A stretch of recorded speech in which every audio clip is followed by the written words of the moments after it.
आज मटियाली बाताबाड़ी 2 नंबर ग्राम पंचायत के अंतर्गत बड़ौदी की चाय बागान हाटखोला बाजार के लिए सार्वजनिक शौचालय का अनावरण किया गया। शौचालय का निर्माण जिला परिषद सदस्य के अंतर्गत हो रहा है।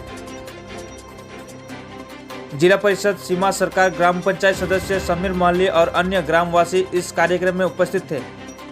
पंचायत सदस्य समीर महली का कहना है कि सार्वजनिक शौचालय के लिए काफ़ी दिनों से वो मांग करते आ रहे थे और वो भी अभी पूरा हुआ है, इसलिए स्थानीय वासीगण काफ़ी खुश है।